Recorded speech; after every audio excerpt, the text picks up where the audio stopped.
We are going to get into UFC Canada, Edmonton specifically, and I'm ready for it. Now that the fight is actually here tomorrow, I don't know. I'm not too sold on the entirety of the card, but there are some sprinkled out through that I really enjoy. So let's get into it.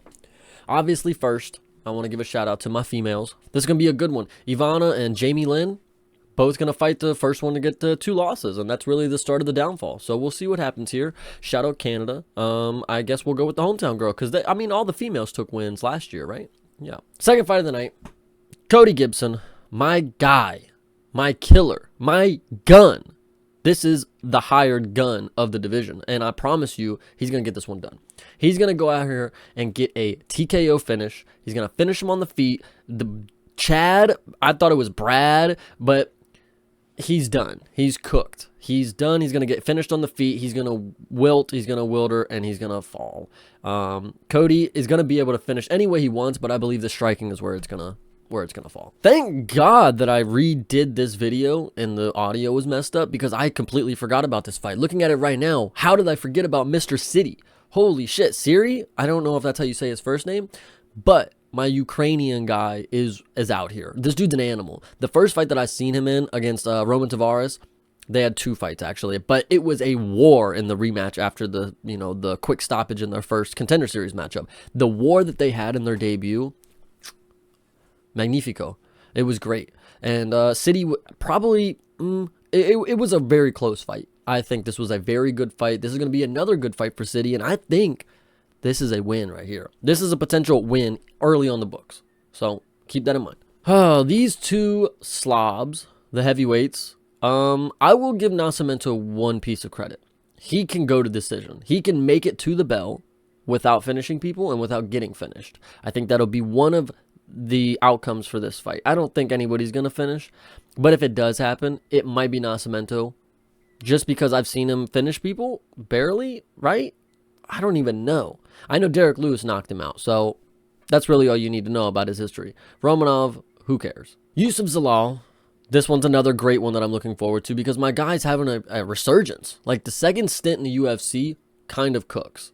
And I'm not saying everybody deserves a second chance, but there are some people out there, Cody Gibson and Zalal, who deserve it. And they come back in here with new ferocity and they come in with something to prove.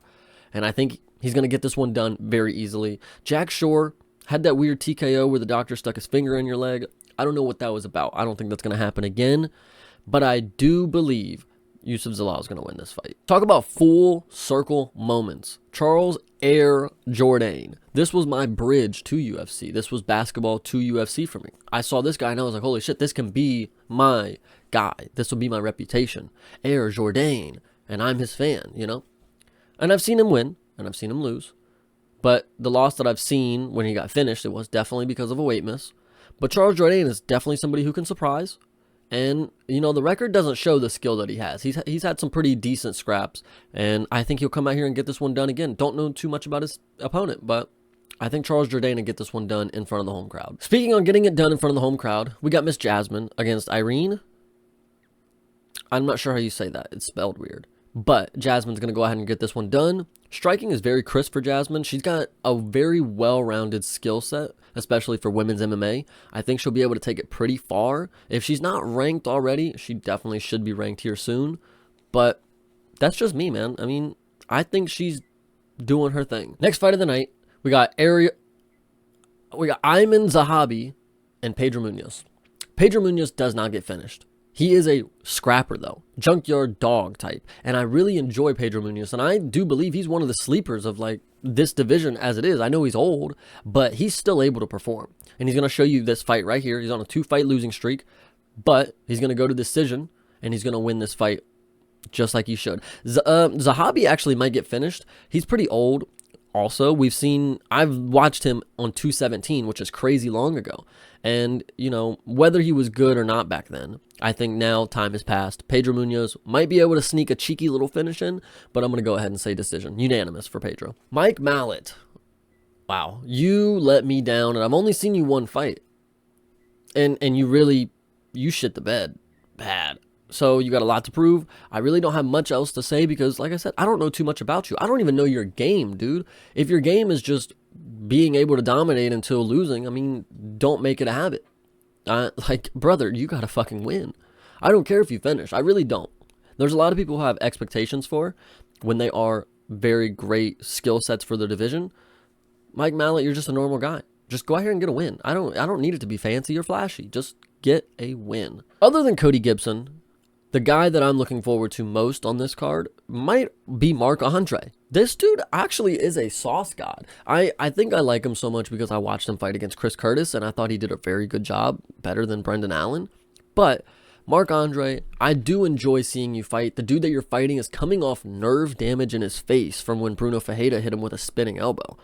He went to the hospital, and he was on Instagram talking about how his face just don't feel right. You know, so who am I to say that that's going to become a recurring effect for him? But I think Marc Andre will get this one done. A finish is a lot to ask. But we'll see. I actually did misremember that Joe Pyfer finished this dude in the first round, but that was just because Joe Pyfer got a hair transplant. I just didn't recognize him. I'm going to skip the Caio Machado and Brenson Ribeiro matchup. I could care less. Looking at the people that these dudes have fought, why are two Brazilians just stacked onto the main card like this? Put them in the prelims. These are two dudes that I could care less about. I do not care. Derek Lewis, Jonathan Deniz. One of them's going to go down, I hope. No way this goes to the bell. And I think Derek Lewis will be the one that comes out on top. Jonathan, you're the next guy up. I'll give you that. But you've never ran into Derek Lewis. And Derek Lewis at 39 at heavyweight, that's not even that bad. Like, it's bad. He's old. But, like, for heavyweights, he might be able to go to 41. Yeah, bro, give him 2 more years. I bet he still racks up some knockouts. And then, so, the co-main event are 2 lovely ladies. I'm not the biggest fan of either of these. I do like Rose more than Blanche, probably, if I had to put it into totality. But Blanche had a lot of hype behind her, and a lot of people believed that she was going to be the champ one day. So if she beats Rose, this is a very, very interesting case to be made, because Rose is on her way up. She's coming off 2 pretty good wins, right? 2 wins? This should be easy for Rose. I don't know what to expect. Will Blanche use her wrestling and grappling? I don't know. She's got a lot of subs. I don't think she's going to finish, but who knows? This is women's MMA. It could be really, really good. It could be also really, really good. Who knows? There's only one option. It's only going to be a good fight. There's no other option when it comes to women's MMA. And for the main event, Brandon Moreno versus Amir Albazi. These guys are off layoff, both of them. Pretty long time. I want to say it's at least 6 months for Moreno, and then, of course, maybe a year for Amir, because I haven't seen him fight, and I've been here for a year. So this one will be interesting. It's a clean slate for Amir. If he wants to come in and show me that he's a top talent in the division, you know I love my flyweights.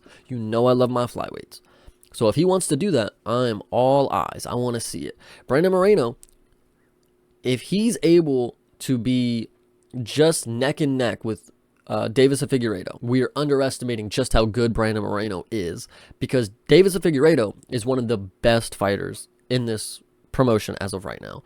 And if Brandon Moreno was able to go neck and neck with him, even at a weight class down for Biggie, it is very impressive. Very impressive. So with that being said, I think I'm going to go with Brandon Moreno, because he's shown time and time again that he is the top dog. And whether a 6-month break, 8-month break, whatever it is, these are instincts. And he knows that he can come in here and get a check and probably put on a win. 5-round fight is kind of crazy to just come off the couch and do. But these flyweights, we got them in the main event. Think about that. Think about how the tides are turning. Flyweights, main event outside of the apex. Things are changing.